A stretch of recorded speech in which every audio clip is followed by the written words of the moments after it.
en Chine, il y a eu tellement de choses aberrantes dans le crime contre l'humanité, contre la population, avec le Parti communiste qui a pris une expansion absolument incroyable au niveau de l'autorité et tout ça. On sait que beaucoup de gens ont fini dans des camps de concentration, de nouveau ont été assassinés, il y a eu des trafics d'organes, ont été torturés, enfin des choses abominables comme toujours. Donc moi je dis l'adrénochrome, effectivement c'est quelque chose qui est tout à fait possible. On a pu faire le lien de quelques connexions entre Macron, quand il était encore ministre de la Finance, avec Hillary Clinton et puis Podesta, justement, du côté des États-Unis, parce qu'ils devaient se rencontrer. Je ne peux pas dire que c'est un pédocriminel, je n'ai pas ces informations, c'est aussi un sujet qui est encore à creuser. Mais on peut effectivement dire qu'il faisait partie du réseau et il le couvrait en tout cas. Voilà. Donc plus on avance dans les informations, plus les connexions se font et plus on commence à avoir de l'information qui est très sûre à ce niveau-là. Les enfants sont sauvés des souterrains, c'est tout à fait vrai. On a des preuves sur différents territoires aux États-Unis qu'effectivement ça a eu lieu. Ces souterrains sont détruits ensuite et ça continue. Qu'est-ce qu'il y a dans ces souterrains pour ceux qui... Alors dans ces souterrains, donc c'est des bases militaires où ils travaillent sur des technologies qui sont très avancées, donc ils ont de l'armement. Il y a des villes aussi, parce que la Kabbale voulait aller se cacher à l'intérieur avec l'objectif très clair justement de réduire la population à 500 millions de personnes. Pour tous ceux qui ont effectivement encore pas les informations, on est plusieurs à le dire, allez seulement sur internet, vous rentrez Georgia, Whitestones. Dans ces souterrains, pour y revenir, c'était un moyen pour eux de se protéger, le temps qu'ils allaient réduire massivement la population au niveau mondial. On voit en ce moment qu'il y a des projets de Microsoft de vouloir nous contrôler, effectivement, via différentes technologies. Attention avec la technologie quantique. Moi, je viens de sortir les documents de la National Initiative Quantum Act qu'il faut commencer à lire. Je l'ai mis à disposition de notre équipe en ce moment. Dans les souterrains, ce qu'on avait d'autre aussi, c'était justement les enfants qui étaient utilisés pour des raisons de pédophilie, trafic d'organes, c'est ce qu'il y a de plus horrible. Est-ce qu'on peut dire aujourd'hui, pour ceux qui ont des doutes, j'ai même un frère François qui est témoin, existe-t-il, oui ou non, des trafics d'enfants et des trafics d'organes? Absolument. C'est certain. Il y a des trafics d'enfants, c'est certain. Les affaires du trou, au trou, etc. Ça fait des siècles que ça dure. On est allé à Berne voir ce Kinderfressli-Brunnen, l'ogre bouffeur d'enfants. Donc nos ancêtres nous ont avertis avec une fontaine monument dans la capitale suisse de faire attention au trafic d'enfants, même à la consommation cannibale d'enfants. Ça c'est une certitude, qui donne d'ailleurs la maladie de Kourou, donc une maladie... d'anthropophage, c'est une maladie recensée et reconnue par la médecine, la maladie de Kourou. Si on mange notamment les nerfs et les cerveaux des enfants ou de tout être humain, eh bien on attrape la maladie des cannibales. Ça c'est connu. D'autre part, le trafic d'organes, comme je l'ai dit dans une autre vidéo, la Suisse est en train de travailler sur des lois pour empêcher les trafics d'organes. C'est connu qu'en Chine communiste, dans les camps de concentration, dans les prisons, les détenus sont liquidés d'une balle dans la nuque et les organes sont récoltés, vendus. C'est un business qui rapporte des sommes folles dans lesquelles des grandes banques internationales, des grandes banques sont impliquées dans le recyclage de l'argent sale de ces trafics en Yougoslavie aussi, au Kosovo et dans l'ex-Yougoslavie. Il y a eu des trafics d'organes, c'est prouvé. Il n'y a pas besoin de chercher plus loin. Aussi, je le disais dans une autre vidéo, le FBI a arrêté des trafics d'organes entre les États-Unis et Israël, dans lesquels étaient impliqués des réseaux de faux juifs, je l'espère, et de faux rabbins, je l'espère aussi. Donc c'est une certitude absolue. Cherchez la vérité, vous la trouverez. Tout ce que je dis est vrai, c'est abominable. On touche le fond J'espère qu'on touche le fond de l'abomination humaine, mais arrêtez ces gens. Nos autorités doivent faire des enquêtes sérieuses. C'est le moment des détectives. J'ai un détective ici à mes côtés. Vous pouvez l'engager. Il sait beaucoup de choses dans ce domaine. On va passer la parole à Yann. Il a déjà les informations, donc Ma question, engagez-les c'est que comme détective. on parle des États-Unis, on parle de la Chine, mais est-ce qu'en Europe, Alors en France, Suisse, il y a en la France chose, et oui. en Suisse, oui, je peux affirmer qu'il y a des trafics d'organes, qu'il y a de la pédophilie institutionnelle, de la pédophilie des élites. Hein. J'ai été licencié de mon travail pour avoir osé dénoncer la pédophilie des élites, alors que je ne parlais jamais de mon travail, savoir où je travaillais, pour qui je travaillais, et mes supérieurs hiérarchiques m'ont dit « tu dois fermer tes blogs », et comme j'ai refusé de fermer mes blogs, car je ne voulais pas trahir les victimes que je soutenais, eh ben, j'ai été licencié. Mais je tiens à le dire, mon travail, hein, il coûte moins cher que la vie d'un enfant. Mais même ma vie, elle est moins chère que celle d'un enfant, même d'un enfant que je ne connais pas. Moi, je serais prêt à donner ma vie pour sauver un enfant. Je ne sais pas s'il y en a beaucoup qui seraient capables de le faire. La police, un jour, est venue saisir mes ordinateurs et mes disques durs. Mais ils ont assez mal fait leur travail parce que, heureusement, ils avaient oublié au moins la moitié de mon matériel informatique que mes amis ont pu récupérer, ont pu faire des copies, ce qui fait que mon travail de recherche, qui représente à peu près plusieurs téraoctets, il y a même des copies qui sont parties à l'étranger. Donc maintenant, il n'y a pas que Yann Lopez qui est sur le coup, il y a tout plein d'activistes qui œuvrent contre la pédophilie. Plusieurs, on va dire, orphelinats qui ont été créés en Inde par Mère Teresa.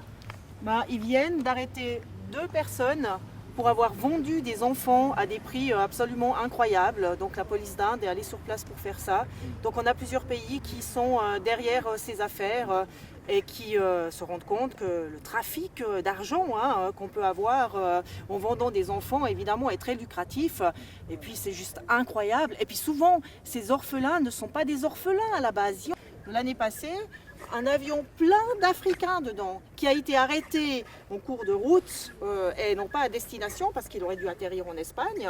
Et puis un des adultes qui avait justement contrôlé tout ça sur place, avec l'air dit au pilote, vous vouliez faire quoi avec ces enfants? Oui, alors il y a effectivement de nombreux enfants mineurs qui disparaissent dans cette gigantesque transfert de population d'Afrique ou du Moyen-Orient vers l'Europe. Il y a des milliers d'enfants qui disparaissent, purement et simplement. On ne trouve pas leurs traces. C'est dramatique. Et j'aimerais revenir sur l'affaire Yann Lopez avec la radio-télévision suisse romande. Donc M. Lopez, pour des raisons même personnelles, vu qu'il était lui-même victime dans sa propre famille, de son père et de sa mère, victime pédocriminelle, donc connaît les réseaux depuis plus de 40 ans. Il a accumulé une masse d'informations extrêmement précieuses. Il n'a jamais révélé quoi que ce soit dans le cadre de son travail, de la télévision suisse romande. La télévision suisse romande, sur la foi d'une simple lettre d'une de ces trolls françaises, une simple lettre, une page A4, au lieu de féliciter M. Lopez pour ses travaux, le licencie quasiment séance tenante. 2 licenciements d'ailleurs, donc il y aura une affaire au prud'homme, une affaire en droit civil, une affaire en droit pénal et encore des dédommagements parce qu'il a été mis en prison 4 mois en détention préventive sur la foi d'un soi-disant collectif qui n'est même pas nommé dans la lettre, et ce collectif c'est une église satanique. Donc ils se réunissent dans une église satanique.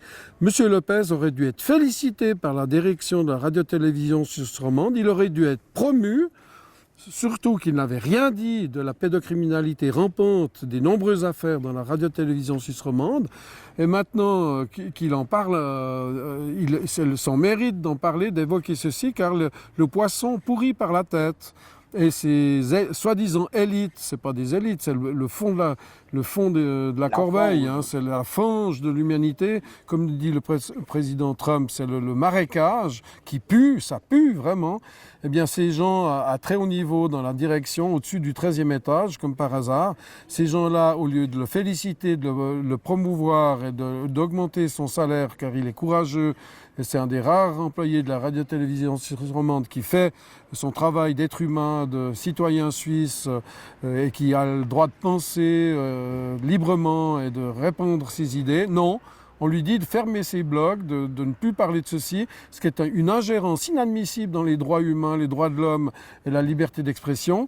En plus de ça, on licencie. En plus de ça, on lui coupe son salaire alors qu'il devrait recevoir ses salaires. Maintenant, il a des problèmes financiers.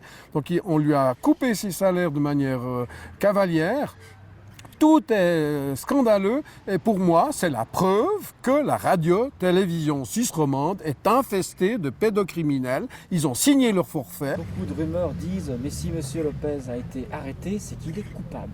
Alors, oui, voilà. non mais c'est facile. Il y a le proverbe hein, qui dit si on veut tuer son chien, on dit qu'il a la rage. Hein. Alors, il y a aussi une de ces trolls qui a envoyé une clé USB au ministère public contenant une vidéo avec des petites filles. Alors, je n'ai pas vu les petites filles en question, mais il y aurait ma voix sur cette vidéo.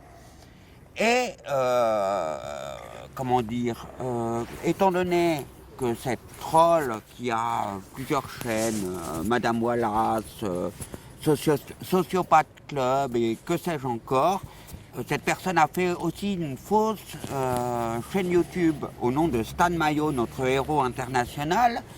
Et donc cette personne envoie cette vidéo de petites filles qui se déshabillent où on entendrait ma voix. Et étant donné qu'il y a eu que cette chaîne, Madame Wallace, tenue par une troll dont on connaît le nom et l'adresse, mais que je ne divulguerai pas ici, fait plein de vidéos diffamatoires, toutes les personnes attaquées ont fait des contestations auprès de YouTube. Et sur une contestation, la personne qui tient la chaîne Madame Wallace a écrit en toutes lettres à YouTube, on en a une copie, qu'elle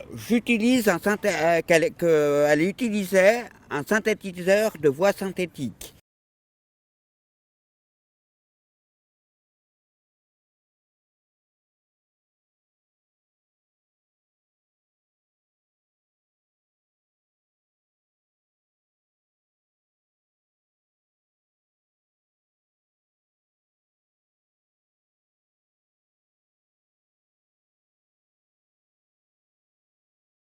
Donc, c'est comme si elle l'avouait que la chaîne où on entendait ma voix, eh ben, ce n'était pas ma voix, c'était une voix synthétique.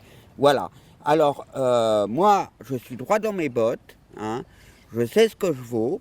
Le Seigneur, là-haut, il sait aussi ce que je vaux. Je sais que Dieu jugera sur la terre, hein, mais en attendant, il y a aussi quelque chose. Moi, normalement, j'aurais dû rester en prison jusqu'au 20 mars, selon ce qui avait été décidé.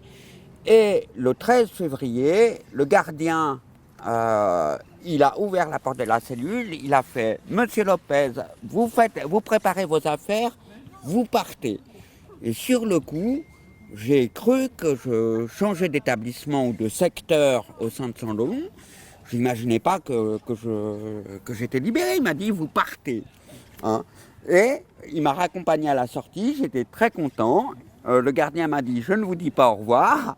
Hein, parce que forcément, il préférait ne pas me revoir. Hein.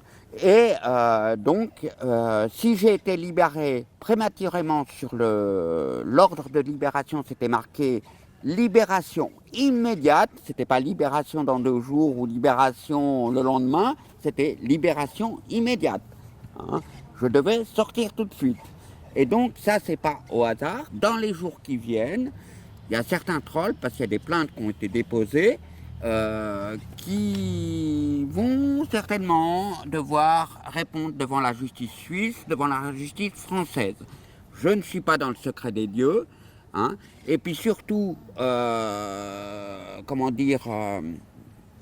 ces trolls, ils ne savent pas à qui ils s'attaquent. Alors s'attaquer au petit Yann Lopez, qui finalement n'est pas grand-chose, mais quand ils s'attaquent à mon ami François, qui se trouve à ma droite, hein, et en plus, ils l'ont lu le curriculum vitae de François parce qu'il a fait beaucoup de choses dans sa vie. Il n'y a pas grand monde qui peut se targuer d'avoir un tel curriculum vitae. Et donc c'est quelqu'un qui a la tête sur les épaules, tout le monde le prend au sérieux.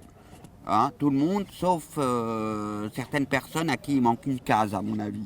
Je remercie les autorités genevoises d'avoir libéré de manière immédiate M. Yann Lopez dès qu'ils se sont rendus compte que tout ceci c'était de fausses accusations, de fausses preuves, forgées, fabriquées. Et ces gens qui fabriquent des fausses preuves auront des comptes à rendre. C'est inadmissible que des honnêtes citoyens soient victimes de machinations, de diffamations, de calomnies, de mensonges honteux. En bande organisée, car on a établi plusieurs connexions de ces messieurs et ces dames qui sont vraiment à vomir. C'est dégueulasse de persécuter des honnêtes citoyens pour des perversions pareilles. Et je pense vraiment que ces gens sont eux-mêmes des pédocriminels, sont eux-mêmes dans des trafics honteux, peut-être même des trafics d'organes, en tout cas d'influence, basés sur le mensonge, la diffamation. Il y a des réseaux pédocriminels, il y a des réseaux de trafiquants d'organes, il y a des réseaux de trafiquants d'armes, il y a des réseaux de trafiquants de drogue. Ces gens-là qui se ressemblent s'assemblent. Et c'est à la justice de libérer ceux qui dénoncent ces turpitudes, libérer Stan Mayo, libérer Julian Assange, libérer toutes ces personnes courageuses, ces lanceurs d'alerte. Il y en a de plus en plus. Tous les lanceurs d'alerte, sortez du bois. Je fais un appel à témoins. Nous avons besoin de vos témoignages. Donnez-nous des informations. Donnez-nous des preuves. Nous ne les lâcherons pas. Ce coronavirus, c'est en soi une attaque de ces réseaux abominables, mondiaux, pour nous obliger à être confinés, pour nous tuer, pour liquider une bonne partie de la population. Après, il y aura le vaccin. Après le vaccin, il y aura un nouveau virus. Les pandémies sont calculées par des gens comme Jacques Attali, comme Bill Gates, comme George Soros Schwartz, comme Hathaway, etc., etc. Donc il y a des grandes sociétés financières, il y a des grands intérêts financiers, il y a l'euthanasie active, ils liquident les vieux pour économiser sur les retraites. C'est à vomir, c'est puant, c'est ignoble, c'est dégueulasse. Mais néanmoins, gardez l'espoir, nous avons déjà gagné. Nous avons gagné, c'est tellement abominable. Je crois que les gens commencent à se rendre compte que les gouvernements français notamment sont des menteurs, que c'est cousu de fil blanc, leur tentative d'escroquerie mondiale est ratée. Nous avons démontré notamment avec la chloroquine que c'était même programmé dans des robots, des ordinateurs. Il y a des robots style Aladdin chez BlackRock qui scannent toutes nos conversations. Snowden nous a révélé qu'on était tous espionnés. Mais malgré tout, on gagne. On a révélé leur scandaleux plan, cette pandémie dont le but est de tuer d'abord les vieux, ensuite les moins vieux, etc. Et je pense qu'il y a même caché, d'ailleurs c'était prouvé par Montagnier, caché dans ce virus, qui est une création humaine, que le gouvernement américain a démontré aussi. C'est pas seulement Montagnier, prix Nobel de médecine quand même, le découvreur du sida. Dans ce virus, il y a un trafic fait par des scientifiques, il y a des gènes du SRAS, il y a des gènes du sida, il y a des gènes de joyeuseté abominable. Et d'ailleurs, c'est une atrocité qui mute. Et maintenant, à cause de la radioactivité qui nous arrive de Tchernobyl, vu qu'il y a des gigantesques incendies là-bas, peut-être même provoqués et voulus, cette radioactivité retombe sur l'Europe, ce qui augmente le caractère mutagène des gènes, ce qui veut dire qu'on risque d'avoir des mutations néfastes, pire encore que ce qui avait été prévu par les géniteurs. Ils vont peut-être eux-mêmes attraper ces horreurs. Donc on nage dans un mauvais film de science-fiction. Malheureusement, c'est la réalité. Et derrière, il y a des imbéciles, il y a des salauds, il y a des criminels qui doivent être passés en jugement. Certaines personnes pensent que ces gens-là doivent être enfermés dans des prisons à vie. Voilà.